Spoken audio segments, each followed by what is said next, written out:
मैंने ये कुछ बुनियादी छोटी छोटी बातें इसलिए आज आपके साथ की हैं क्योंकि आज जो मैं आपके साथ शेयर करने जा रहा हूँ वो इन्वेस्टमेंट इन एसोसिएट्स की बात है। इसने ऐसे एक हल्का सा जिक्र किया हुआ है IAS 28 में, ठीक है। ये मैं आपके साथ बहुत हल्का फुल्का स्टैंडर्ड है, यानी कि अकाउंटिंग में जो हल्के फुल्के स्टैंडर्ड्स हैं उनमें इसका शुमार होता है। इसको थोड़ा सा समझ लें।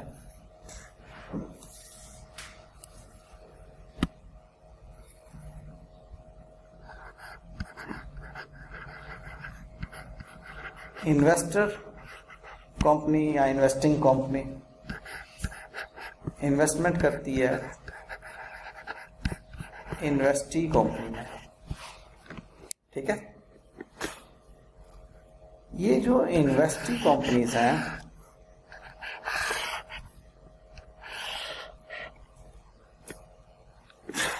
आपने जो अभी तक पढ़ा सब्सिडरी कंपनी होती है अगर उसमें कंट्रोल हो आपका। अगर आपका उसमें कंट्रोल नहीं है, अच्छा यहां पर हमने क्या पढ़ा, पावर टू गवर्न।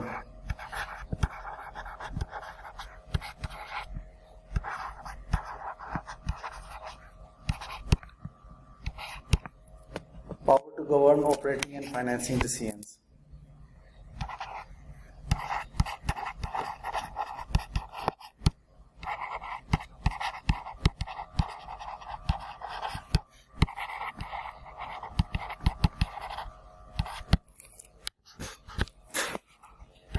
इसको हम कहते हैं कि इसका इसमें कंट्रोल है।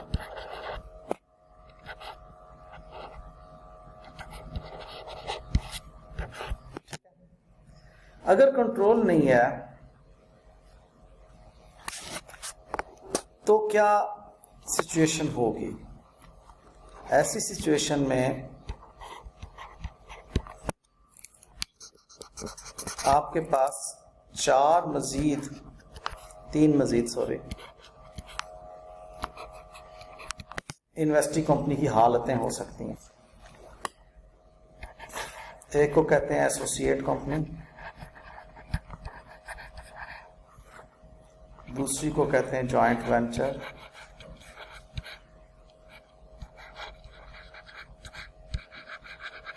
और चौथी को कहते हैं फाइनेंशियल एसेट।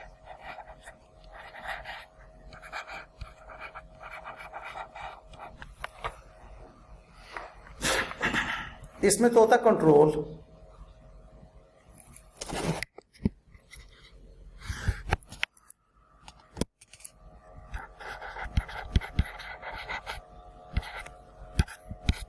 इसमें होता पावर टू गवर्न, और पावर टू गवर्न कैसे मिलता है? जब सिग्निफिकेंट इन्फ्लुएंस होता है।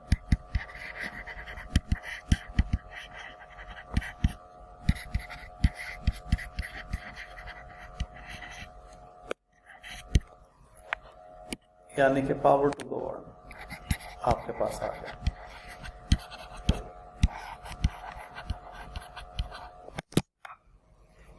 सॉरी यार, power to participate, I am really sorry, power to participate.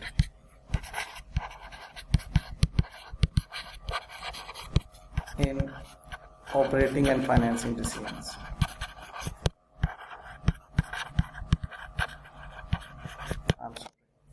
अच्छा, अगर आपका कंट्रोल है किसी एंटिटी में तो पावर टू गवर्न आपके पास है। अगर आपका कंट्रोल नहीं है तो आप देखेंगे क्या सिग्निफिकेंट इन्फ्लुएंस है।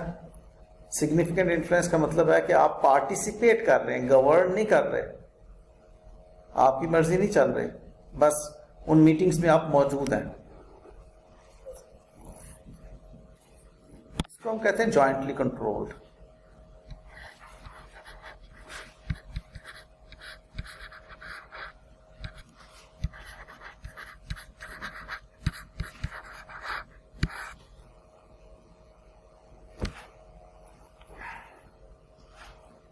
इसमें both entities, investor and investee, बल्कि इसमें यही एग्री किया जाता है कि जी हम ये वेंचर लेके चल रहे हैं, लिहाजा both entities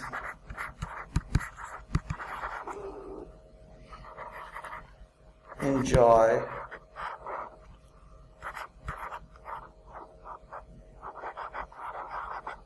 power to govern the operating and financing decisions.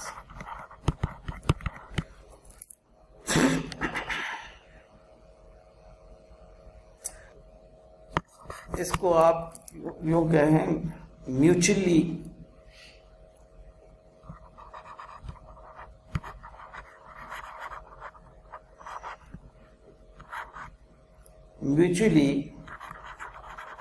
Have power to govern. दोनों के पास इकट्ठा एक, जब भी कोई फैसला करना है, अगर कोई ये कहता नहीं जी नहीं हो सकता इससे, तो वो नहीं होगा। दोनों अगर उस फैसले पर एग्री करेंगे तो वो जॉइंटली कंट्रोल्ड एंटिटी होगी, और जो जॉइंटली कंट्रोल्ड एंटिटी होगी वो आपकी जॉइंट वेंचर होगी। जो फाइनेंशियल एसेट होता है ये just an investment in equity instrument.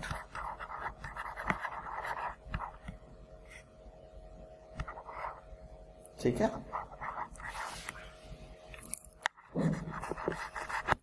की बात है जस्ट एक इन्वेस्टमेंट। अब बुनियादी तौर पे बात यह है, आपने मेरी एंटिटी में इन्वेस्टमेंट की, कंट्रोल एक्वायर कर लिया, तो मैं आपके लिए क्या हुआ?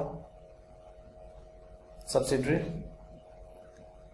आपने मेरी एंटिटी में इन्वेस्टमेंट की, कंट्रोल आपके पास नहीं है, हाँ सिग्निफिकेंट इन्फ्लुएंस आपके पास है, तो मैं आपके लिए क्या हुआ?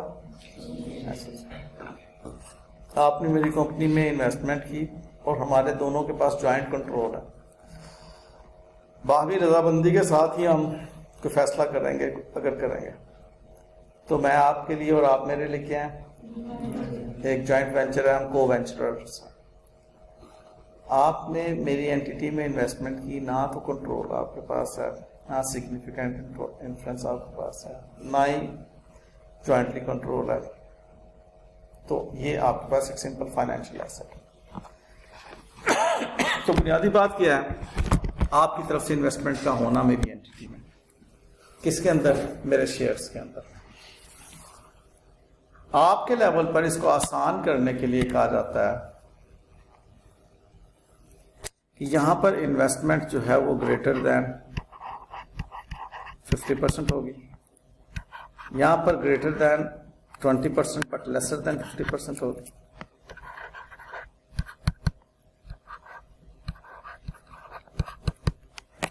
मैं ऐसे ये बात लिख रहा हूं, अदरवाइज एग्रीमेंट चेंज कर सकता है इन बातों को। ठीक है, यहां पर इक्वल टू 50% होगी और यहां पर लेसर देन, बताएं जरा लेसर देन क्या लिखूं जी? लेसर देन, ऑब्वियसली अगर 20% से ज्यादा है तो लेसर देन 20% आ रहा है। तो आपके एग्जामिनेशन क्वेश्चंस में अगर कोई इन्वेस्टमेंट किसी दूसरी एंटिटी में हुई है और आप उसको पहचान लेते हैं कि ये इन्वेस्टमेंट जो है ये 80% है और एग्जामिनर वहां पे खामोश है, तो इसका मतलब है कि वो सब्सिडरी है। आपको मालूम होता है कि इन्वेस्टमेंट 40% है, एग्जामिनर खामोश है, सीधी सी बात है कि वो एसोसिएट है। इन्वेस्टमेंट 7% है, 8% है, 10% है, सीधी सी बात है वो फाइनेंशियल एसेट है। और जॉइंटली कंट्रोल्ड है, इक्वल टू 50 है तो अच्छा। आप मुझे बताइए,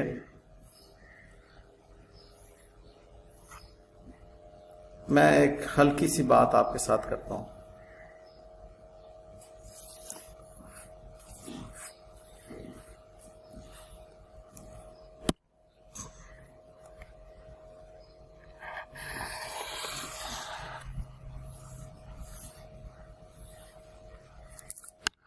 आप इन्वेस्टिंग कंपनी हैं, आप मुझे अकाउंटिंग एंट्री बताएं। उमर,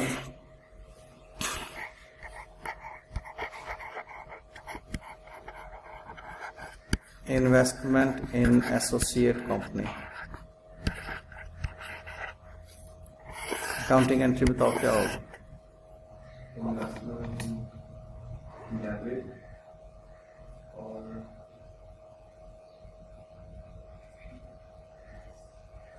मुझे, हाँ बिल्कुल सही है, वरना मुझे बड़ा दुख होना था अगर आप ना बताते। सीधी सी बात है, आपने भले इन्वेस्टमेंट इन एसोसिएट कंपनी की है या इन्वेस्टमेंट इन जॉइंट वेंचर की है या इन्वेस्टमेंट एज फाइनेंशियल एसेट की है या इन्वेस्टमेंट इन सब्सिडरी की है, तो बच्चों वाली एंट्री है ये। तो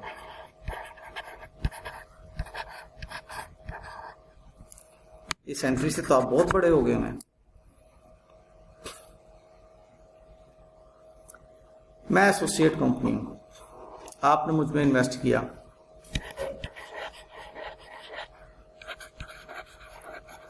₹1000।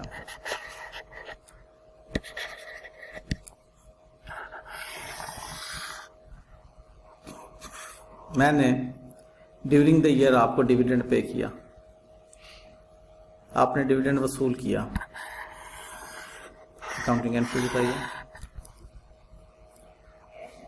कैश डेबिट, जी बेटा, कैश अकाउंट डेबिट और इन्वेस्टमेंट इनकम। मैं डिविडेंड इनकम भी कह सकता हूं या share in profit from associate भी कह सकता हूं, एक ही बात है ना, इनकम ही है ना। Share from profit, share in profit from associate company, लफ्ज जो मर्जी बोल दूं इसके लिए, है तो डिविडेंड इनकम ना। अगर मैं इसको जेनेरिक ही रखना चाहता हूं, अब इस डेबिट एंड क्रेडिट के जितने बड़े हो चुके हैं कि नहीं हम हुसैन,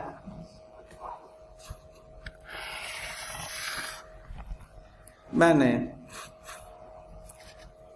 फर्ज कर लेते हैं ₹50 का डिविडेंड दिया साल के दौरान।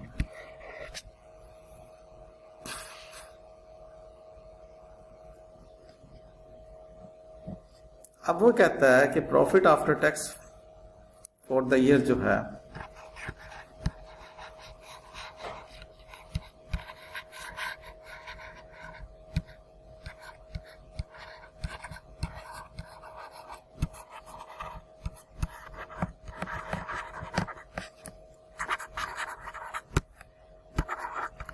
₹500 का।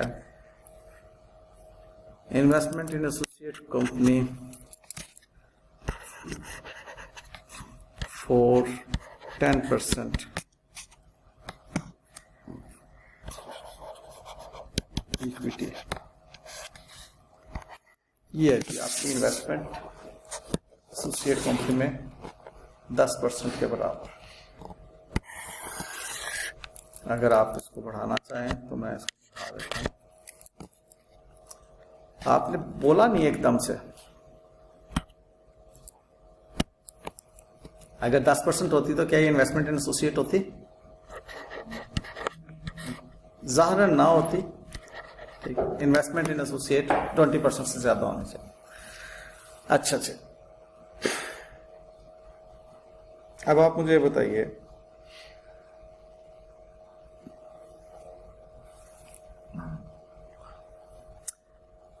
इस प्रॉफिट में आपका कितना हक है?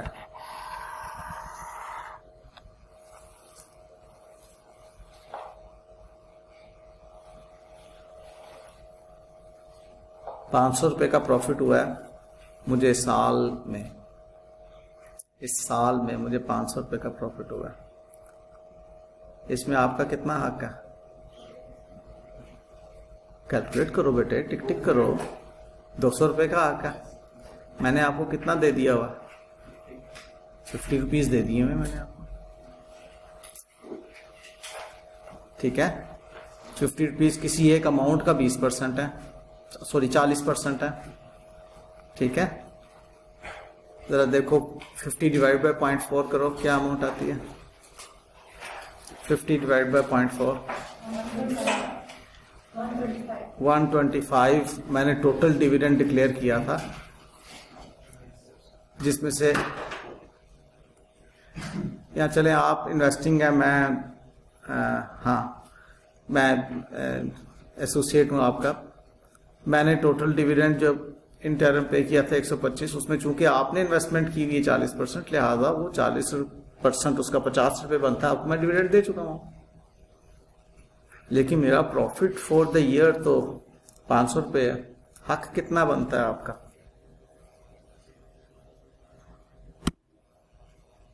जी बेटे,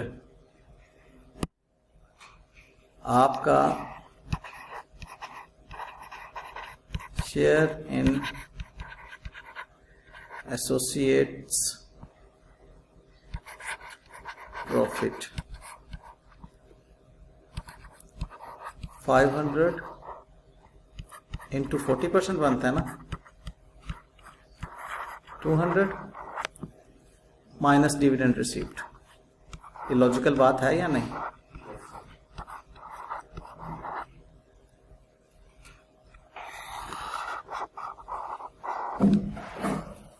ये अब आपका हक है इस प्रॉफिट, इस इक्विटी में इंक्रीज पर। बड़े हो चुके हो, इस तरह समझना जैसे मैं समझाने जा रहा हूं। जब से आपने मुझे 40% एक्वायर किया है, उस वक्त से अब तक सपोजली प्रॉफिट आफ्टर टैक्स की फिगर बनती है 500, और उस वक्त से अब तक 50 का डिविडेंड आपको दिया जा चुका हुआ, ठीक है। इक्विटी में जो इंक्रीज हुई है या नेट एसेट्स में जो इंक्रीज हुई है पोस्ट एक्विजिशन, जिसपे आपका हक है लेकिन आपको नहीं मिला, वो बनता है 150 रुपए। यानी कि प्रॉफिट आफ्टर टैक्स में आपका हक 40% माइनस जो डिविडेंड मिल चुका होगा। तो आप उसके लिए अकाउंटिंग एंट्री ये करते हैं,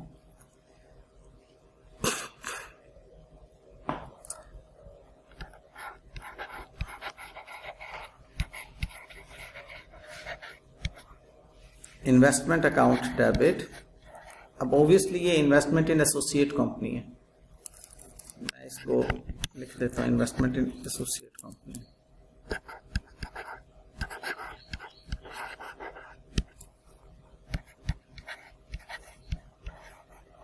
क्योंकि कैश तो नहीं मिला ना आपको। इन्वेस्टमेंट इन एसोसिएट कंपनी का आप अकाउंट ओपन करेंगे, तो जो डिविडेंड इनकम है असल में ये क्या है? शेयर फ्रॉम ए कंपनी है ना,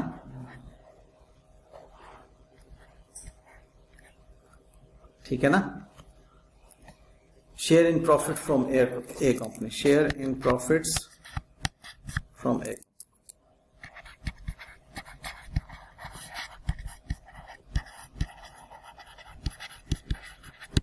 तो आप उसी को क्रेडिट करें, शेयर इन प्रॉफिट्स फ्रॉम ए कंपनी। आपकी इनकम बन गई 150 रुपये से। आपने लर्न क्या किया? आपने लर्न ये किया कि जितनी भी आपके हिस्से के प्रॉफिट की अमाउंट होती है जो आपको नहीं मिला पोस्ट एक्विजिशन, उतना इन्वेस्टमेंट को डेबिट करके आप अपना प्रॉफिट क्रेडिट कर देते हैं, अपनी इनकम के तौर पर उसको क्रेडिट कर देते हैं। और ये देखते हैं यहाँ पर कुछ छोटी छोटी बातें। कह रहा cost of investment in A company 700 against purchase of 25% equity shares in A company. अब 25% का मतलब है कि वो ए कंपनी है या सिंपल फाइनेंशियल एसेट है, बताओ। Foreign associate company. Cost of investment in A company debit, ये बुनियादी अकाउंटिंग एंट्री मैंने कही है कि ये इसकी बुनियादी अकाउंटिंग एंट्री जो आपने ज़हन में रखनी है। जब भी आपने इक्विटी मेथड की बात करनी है, इक्विटी मेथड में बुनियादी अकाउंटिंग एंट्री ये ज़हन में रखनी है आपने।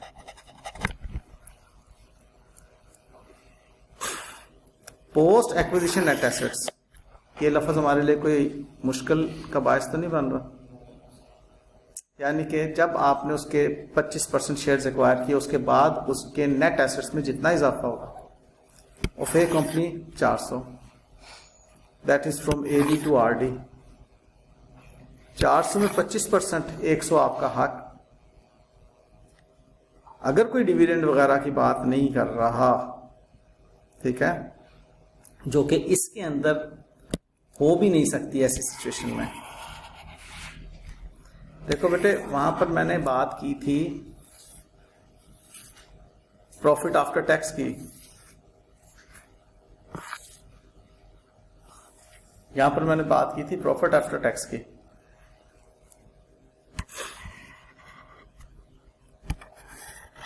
मैंने इंक्रीज इन नेट एसेट्स की बात नहीं की थी। इंक्रीज इन नेट एसेट्स की बात करता तो रिटेन्ड अर्निंग्स के लफ्ज की बात करता, और रिटेन्ड अर्निंग का मतलब है कि डिविडेंड माइनस हो चुका होता। ये बात मेरी समझ रहे हो?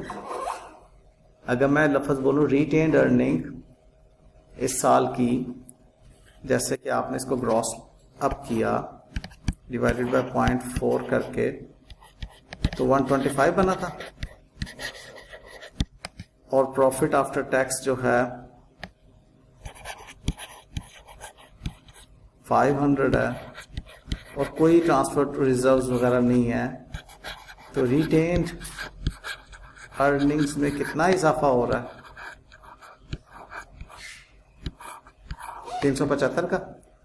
आप उस 375 का डायरेक्टली 40% लीजिए, क्या आता है?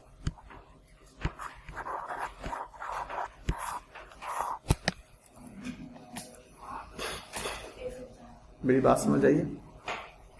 अगर डायरेक्टली वो नेट एसेट्स में इंक्रीज की बात करता है, तो इसका मतलब है डिविडेंड माइनस हो चुका हुआ उसके अंदर।